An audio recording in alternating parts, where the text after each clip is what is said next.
Welcome back everyone. आज हम लोग बात करने वाले हैं एलिमेंट 3 जो कि हमारा चल रहा है उसके अंदर। हमारा जो आज टॉपिक हम लोग डिस्कस करेंगे वो करेंगे सेफ सिस्टम ऑफ वर्क के बारे में। तो उससे पहले जो कि हमारी सीरीज जो चली आ रही है क्वेश्चन आंसर सीरीज, इस क्वेश्चन आंसर सीरीज के अंदर ये हमारा छठा पॉइंट है, वो भी एलिमेंट 3 का। नेक्स्ट वीडियो के अंदर हम लोग डिस्कस करेंगे परमिट टू वर्क और emergency procedures and first aid. लेकिन सबसे पहले आज हम लोग जो बात करने वाले हैं वो हम लोग बात करने वाले हैं सेफ सिस्टम ऑफ वर्क। सो क्या होता है safe system of work? Safe system of work मतलब जैसे हम लोगों ने रिस्क असेसमेंट किया या हायरार्की ऑफ कंट्रोल डिफाइन किया, तो उसके बाद में हम लोग सेफ सिस्टम ऑफ वर्क एक एस्टैब्लिश करते हैं जो कि एक रिकॉर्ड कीपिंग है, जिससे ये बताया जाता है कि किसी भी तरह के काम को सिस्टमेटिकली एग्जामिन करके उसके हैजार्ड्स जो एग्जिस्ट करते हैं, उन हैजार्ड से जो होने वाले नुकसान है या रिस्क जो है उसको एक एग्रीएबल पोजीशन पे लाना, किस तरह से वो चीज की जाएगी उसका एक डॉक्यूमेंट है safe system of work. So safe system of work जो है बेसिकली इसे आप स्टैंडर्ड ऑपरेटिंग प्रोसीजर्स या बहुत सारी चीजें हम लोग कहते हैं, लेकिन जो सेफ सिस्टम ऑफ वर्क अगर हम लोग बात करें तो ये टिपिकली जिन चीजों से बना हुआ है वो ये सुनिश्चित करता है कि रिस्क जो हम लोगों ने एसेस किया है वो क्या मिनिमम स्तर तक आ चुका है या नहीं। तो सेफ सिस्टम ऑफ वर्क के अंदर हम लोग क्या क्या चीजें देखेंगे, आइए देखते हैं। सेफ सिस्टम ऑफ वर्क को हम लोगों ने अलग अलग 5 हिस्सों में बांटा है। सबसे पहला है उसका इंट्रोडक्शन, फिर है वर्कर का इन्वॉल्वमेंट, फिर है रिटन प्रोसीजर्स, फिर है technical procedures and behavioural controls, and last but not the least developing safe work safe system of work. तो सबसे पहले जो इंट्रोडक्शन वाला पार्ट है उसके अंदर हम लोग क्या क्या चीजें कवर करेंगे मैं आपको बता देता हूँ। सो सेफ सिस्टम ऑफ वर्क, अगर मैं इंट्रोडक्शन की बात करूँ तो सेफ सिस्टम ऑफ वर्क के अंदर दो चीजें इन्वॉल्व होती हैं, तीन चीजें इन्वॉल्व है रादर, जिसको हम लोग आगे डिस्कस करेंगे। लेकिन उससे पहले मैं आपको बता देता हूँ सेफ सिस्टम ऑफ वर्क एक फॉर्मल डॉक्यूमेंट है, ये हम लोगों ने बात कर ली। इसके बाद में it's the result of systematic examination of work in order to identify hazard. तो जो इसका रिजल्ट है, it's result from a systematic examination of work in order to identify hazard. ये हमें समझना बहुत जरूरी है। सेफ सिस्टम ऑफ वर्क आप कब एस्टेब्लिश कर पाएंगे? अगर आपने हैजार्ड्स को प्रॉपरली आइडेंटिफाई किया है तभी तो कर पाएंगे। अगर आपको यही नहीं पता है कि खतरे क्या हैं या खतरों से रिस्क क्या है, तो आप किसको कम करेंगे? So safe system of work basically is defined as safe method, it is safe procedure of work को इंट्रोड्यूस करने का तरीका कि आप किस तरह से काम करेंगे। ये वो काम करने का तरीके को, उस काम करने के तरीके को इंट्रोड्यूस करता है जो कि जिस ढंग से आपको काम करना है, जो कि कंपनी ने सेट गाइडलाइंस दी हुई है। अब सेफ सिस्टम ऑफ वर्क के अंदर जो फैक्टर्स हैं वो भी कंसिडर्ड आर, सबसे पहला फैक्टर है पीपल, लोग, दूसरा फैक्टर है इक्विपमेंट, तीसरा फैक्टर है मटेरियल और चौथा फैक्टर है एनवायरनमेंट। तो ये चार फैक्टर ही क्यों हम लोगों ने, मैं ये एक्चुअली प्रोसेस सेफ्टी के भी एलिमेंट होते हैं, पीपल, इक्विपमेंट, मटेरियल, मतलब मैन मशीन एंड मटेरियल। इसको हम लोगों ने यहाँ पे लिखा है people, equipment and material. And fourth जो एलिमेंट ऐड अप हुआ है वो असल में आता है एनवायरमेंटल इम्पैक्ट। अब एनवायरमेंटल इम्पैक्ट किसकी वजह से आएगा? लोगों की वजह से आ सकता है, इक्विपमेंट की वजह से आ सकता है और मटेरियल की वजह से भी आ सकता है। अल्टीमेटली एनवायरमेंट को डैमेज कौन करेगा? मटेरियल करेगा। तो अगर आप ऊपर की तीन चीजें भी अगर आप डिफाइन प्रॉपरली कर लेते हैं या उसे सही ढंग से समझा देते हैं तो आपको बड़ी आसानी होगी। सो सबसे पहले जो आपको पीपल के अंदर समझना है वो ये समझना है कि ये जो सेफ सिस्टम ऑफ वर्क है ये किसके लिए है? लोगों के लिए।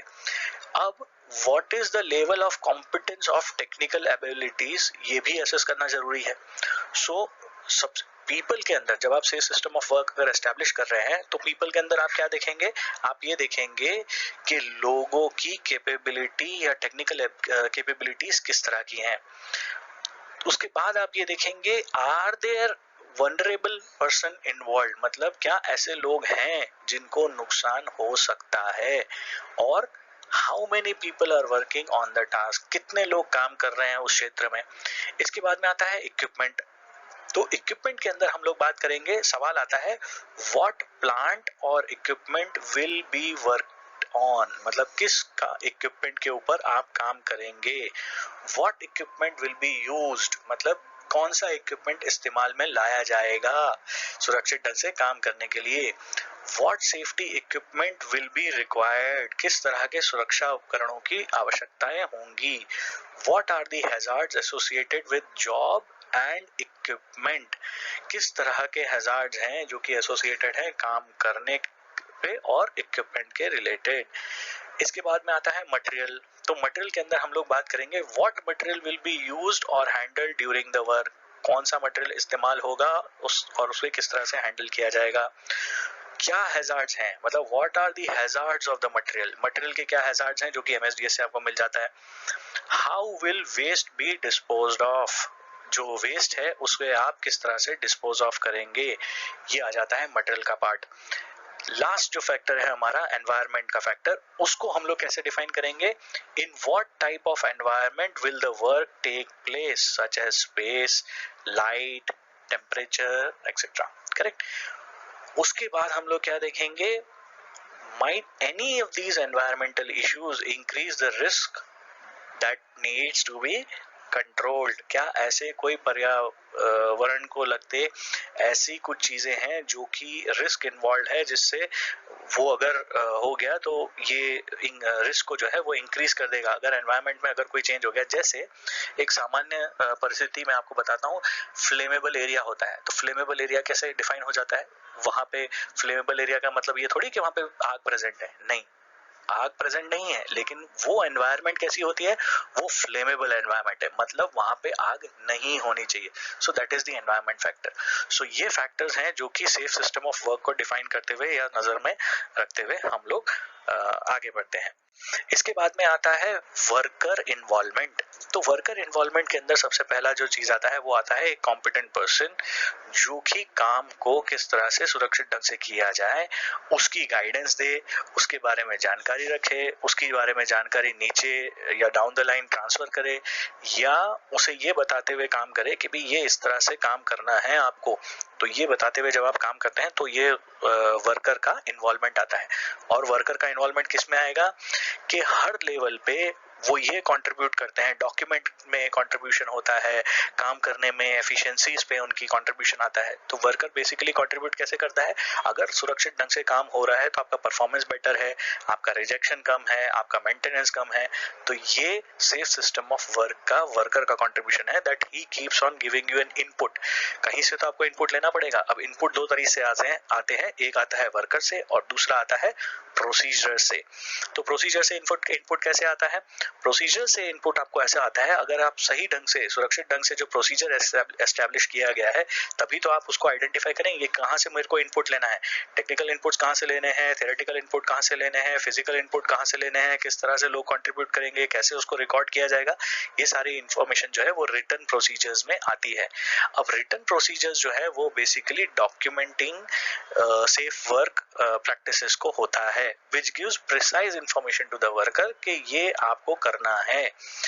इसको हम लोग बोल सकते हैं जैसे स्टैंडर्ड ऑपरेटिंग प्रोसीजर्स हैं, सेफ वर्क प्रोसीजर्स हैं, ये आप एस्टैब्लिश करके पोस्टर फॉर्म में, पिक्चरोग्राफिकल फॉर्म में, अलग अलग फॉर्म में आप लगाइए, that makes it written procedures. जो भी चीज लिखित में है that comes under written procedures. इसके बाद में आता है technical procedures and behavioural controls. सब टेक्निकल बिहेवियर्स प्रोसीजर्स क्या होते हैं, टेक्निकल या प्रोसीजरल एंड बिहेवियरल कंट्रोल्स। तो ये तीन हिस्से हैं, technical controls, procedural controls and behavioural controls. तो सबसे पहले हम लोग बात करेंगे टेक्निकल कंट्रोल्स की। So what are technical controls, naturally involving fencing, barriers, isolation devices, ये सब चीजें जो हैं ये टेक्निकल कंट्रोल्स हैं। लिमिट स्विच वगैरह जो भी सिस्टम काम कर रहा है, अगर आपने वो हटा दिया तो तुरंत बंद हो जाएगा, सिस्टम बंद हो जाएगा। So those are called technical controls. इसके बाद में आता है procedural controls. So procedural controls क्या होते हैं, the way in which work should be carried out related to the hazard. They are जैसे specific to the task, या सीक्वेंशियल प्रोसीजर्स, जैसे प्रोसीजरल कंट्रोल्स के भी पहले आपको बटन नंबर 1 दबाना है, फिर 2 दबाना है, फिर 3 दबाना है, फिर 4 दबाना है, या पहले मटेरियल A डालना है, फिर मटेरियल 2 डालना है, फिर मटेरियल 3 डालना है, फिर मटेरियल 4 डालना है। इस तरह से आपने जब डिफाइन किया हुआ है चीजों को, तो वो सीक्वेंस में जब चलती हैं तो उन्हें कहा जाता है procedural controls. And last but not the least जो आता है वो आता है बिहेवियरल कंट्रोल। अब बिहेवियर कंट्रोल का मतलब क्या होता है?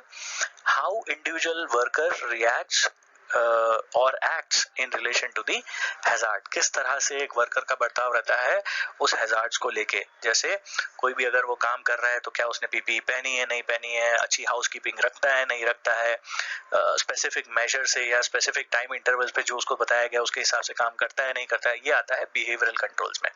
तो बिहेवियरल कंट्रोल बेसिकली कैसे अचीव किया जाता है? सुपरविजन से या मॉनिटरिंग से, है ना। सो इसके बाद में हम लोग बात करेंगे developing safe system of work के बारे में। अब अगर नेचुरली अगर आपको किसी भी सिस्टम को अगर डेवलप करना है तो उसके स्पेसिफिक कुछ स्टेप्स होते हैं, और उन स्टेप्स को जब आप कंसीडर करते हुए आगे अगर चलते हैं, आपको पता चलता है कि हाँ, ये अगर हम लोग प्रोसीजर्स अगर प्रॉपरली फॉलो करें तो आप उसको एक अच्छे और कारगर सिस्टम को डेवलप कर सकते हैं। तो एक अच्छे सेफ सिस्टम ऑफ वर्क को एस्टैब्लिश करने के लिए what are the factors that you need to consider. ये हम लोगों ने जब हम लोगों ने रिस्क असेसमेंट के बारे में बात किया तब भी हम लोगों ने इसको डिस्कस किया था, लेकिन ये कुछ सवाल हैं, मतलब कुछ क्वेश्चंस हैं जो कि हमें बहुत ध्यान में रखने चाहिए। बहुत स्ट्रेट फॉरवर्ड क्वेश्चंस हैं। अगर आपने ये फैक्टर्स अगर कंसीडर कर लिए तो आप एक सुरक्षित और एक अच्छा सिस्टम ऑफ वर्क बना सकते हैं। जैसे सबसे पहला सवाल जो आपको पूछना है वो ये पूछना है, what is the task being undertaken? Analysis can be provided through job safety analysis. किसी भी तरह के सिस्टम को बनाने के लिए क्या टास्क है वो जानना जरूरी है, और उस टास्क को आपने जॉब सेफ्टी एनालिसिस किया है नहीं किया है, जैसे उसका किया हुआ है नहीं किया हुआ है, और किस तरह का मेथड हम लोग यूज कर सकते हैं? सिरिडिम मेथड यूज कर सकते हैं, जो हम लोगों ने पिछली बार रिस्क असेसमेंट के वीडियो में देखा। इसके बाद में दूसरा सवाल जो आता है वो आता है, what equipment and material are required for the task. किस तरह के इक्विपमेंट और किस तरह का मटेरियल रिक्वायर्ड है किसी भी टास्क को करने के लिए। These will present their own hazards which needs to be controlled। मतलब ये जो इक्विपमेंट है और मटेरियल है ये खुद के अपने एक हैजार्ड्स लेके आता है। मतलब कई बार बोलते हैं ना कि भी ये इक्विपमेंट अगर इस ढंग से मैनेज नहीं, इस ढंग से अगर ऑपरेट नहीं किया तो ये खराब हो जाएगा या टूट जाएगा या एक्सीडेंट होने के चांसेस हैं, तो उसके अपने एक रिस्क है, तो वो आपको जानकारी पूरी होनी चाहिए, which needs to be controlled. इसके बाद में तीसरा सवाल आता है, who will carry out the work? मतलब कौन ये कार्य करेगा? How many people are working? What is their experience, knowledge level? Are there vulnerable person? तो ये आपको जानना बहुत जरूरी है कि भाई काम कौन करने वाला है, किस तरह से करने वाला है, क्या वो बंदा रिस्की तो नहीं है या उसको कोई रिस्क तो नहीं है, ये आइडेंटिफाई करना जरूरी है। इसके बाद what are the hazards associated with the job? इस काम से रिलेटेड हैजार्ड्स क्या क्या हैं, क्या हमें पता है, हमने आइडेंटिफाई किए हैं। What controls are recommended by the manufacturer? अगर कोई मैन्युफैक्चरर है या इक्विपमेंट अगर कोई है तो मैन्युफैक्चरर ने क्या क्या रिकमेंडेशन दिए हैं उसके बारे में जानकारी होनी चाहिए। What emergency provisions is in place? Emergency के प्रोविजन प्लेस जगह पर हैं या नहीं है, या जानकारी है या नहीं है। आर कंट्रोल मेजर्स एडिक्वेट और एडिशनल कंट्रोल्स आर नीडेड? उसके बाद लास्ट आता है, how will the system of work B monitored? तो आप ये सिस्टम को कैसे मॉनिटर करेंगे? ये जो पार्ट, ये जो सवाल हैं, ये हैं factors to be considered when developing a safe system of work. इससे आपको पता चलता है कि सेफ सिस्टम ऑफ वर्क कैसे एस्टैब्लिश होता है या कैसे होगा। आइए अब हम लोग देखते हैं सीधा क्वेश्चन आंसर्स। इसके अंदर 4 सवाल हैं, और ये जो 4 सवाल हैं ये कुछ इस तरह से हैं। सबसे पहला जो है वो है definition of the phrase safe system of work. इसके बाद में दूसरा सवाल है, how does involving workers in development of safe system of work contribute to the strengthening of health and safety culture. तीसरा सवाल है, what is the difference between technical, procedural and behavioural controls. और चौथा सवाल है, why do instructions, trainings and supervisions form a part of safe system of work. तो इसका सबसे पहला जो सवाल है वो है डेफिनेशन वाला पार्ट। तो मैं आपको डेफिनेशन जो है वो इंग्लिश में है, फिर आपको उसको हिंदी में समझा देता हूँ। तो सबसे पहला सवाल है define the phrase safe system of work. तो सेफ सिस्टम ऑफ वर्क को अगर हमें डिफाइन करना है तो हम कैसे डिफाइन करेंगे? बड़ा आसान है भाई इसे डिफाइन करना।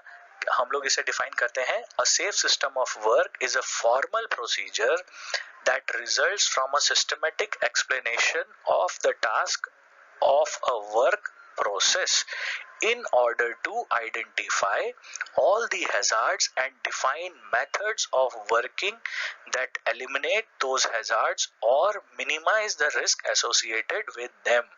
So ultimately safe system of work क्या है? safe system of work है एक formal procedure जो कि establish किया जाता है क्या करने के लिए? हैजार्ड्स को आइडेंटिफाई करने के लिए और उन हैजार्ड्स से रिलेटेड जो रिस्क हैं उनको मिनिमाइज करने के लिए। सो this is what is the definition of safe system of work. इसके बाद में दूसरा सवाल आता है हाउ डज इन्वॉल्विंग वर्कर्स का जो इन्वॉल्वमेंट है in developing safe system of work, how does it contribute to strengthening the health and safety culture. So इसका जवाब है, आंसर है, involving workers in development of safe system of work contributes to strengthening the safety culture because it enables them to gain a deeper understanding of hazards and risk and of the way in which safe system of work will minimize those risks. It also encourages ownership of key controls by the employees involved in their development. It is an example of worker engagement which is fundamental building block of a positive health and safety culture. So basically workers का involvement क्यों होना चाहिए safe system of work develop करने में और किस तरह से ये कंट्रीब्यूट करता है एक अच्छे और कारगर हेल्थ एंड सेफ्टी कल्चर को एस्टैब्लिश करने में। सवाल था ये। इसका जवाब ये है कि जब आप वर्कर्स को इन्वॉल्व करते हो तो दो चीजें होती हैं। पहला वो एक सेंस ऑफ ओनरशिप आती है और दूसरा जब आप किसी भी चीज के बारे में डिस्कशन करते हो तो वो डिस्कशन करते समय कुछ नए आइडियाज आते हैं उस टॉपिक के रिलेटेड या उस हैजार्ड के रिलेटेड, उस रिस्क के रिलेटेड आपको बेटर एक अरे हाँ यार ये तो मैंने सोचा ही नहीं था, अरे हाँ यार ये तो मैंने देखा ही, ध्यान में ही नहीं आया।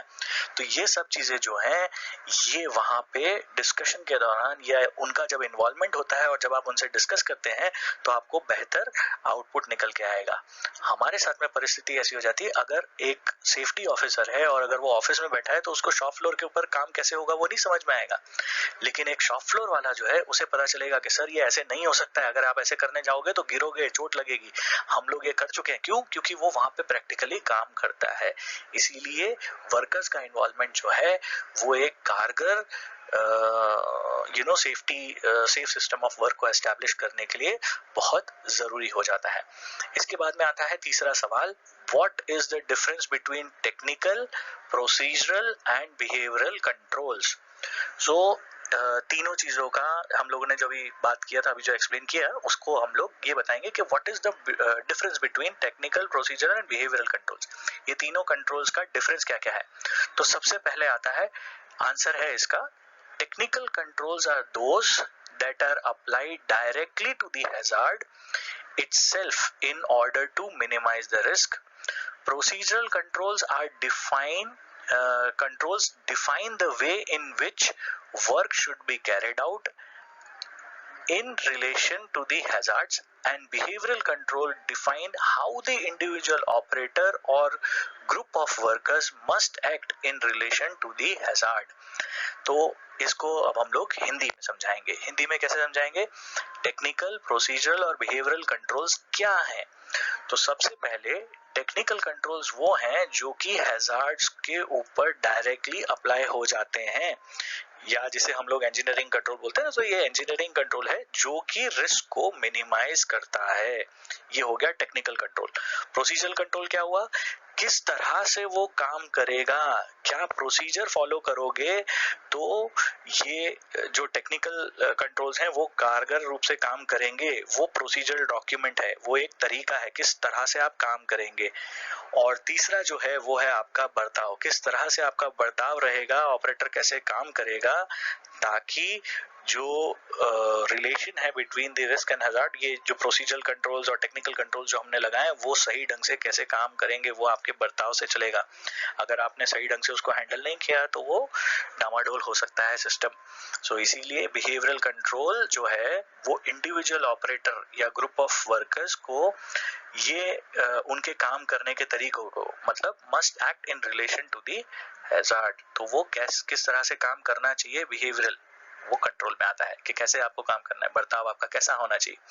Correct. So those are called behavioural control. तो ये हो गया technical control, procedural control and behavioural control. इसके बाद में चौथा सवाल आता है, why do instructions, training and supervision form a part of safe system of work.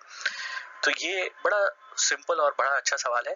Why do instruction, training and supervision form a part of safe system of work? इसका जवाब है instruction, training and supervision form a part of safe system of work because only people who have been given appropriate training and instruction will understand the SSW या safe system of work and consequently should be allowed to undertake the work.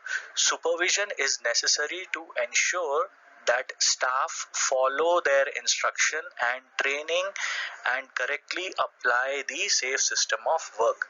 So basically किसी भी system को implement करने के लिए या safe system of work को implement करने के लिए आपको ये देखना है कि जो इंस्ट्रक्शन है या ट्रेनिंग जो है वो सही लोगों को दी गई हो और वो जानकारी जो है वो उन्हें समझ में आई हो और उसे वो कारगर रूप से इम्प्लीमेंट करें। सो इसीलिए इंस्ट्रक्शन, ट्रेनिंग और सुपरविजन जो है वो जरूरी है, वरना लोगों की आदत क्या होती है, शॉर्टकट मारने की। सो शॉर्टकट ना मारे और ढंग से सेफ सिस्टम ऑफ वर्क को फॉलो करें। So this is it my dear friends about safe system of work. अगर ये वीडियो पसंद आया हो तो keep liking, sharing and do not forget to subscribe and thank you very much. हम लोग फिर आगे जैसे हम लोगों ने बात किया, हम लोग अगला वीडियो लेके आएंगे and that will be on permit to work. So see you soon, thank you, bye bye.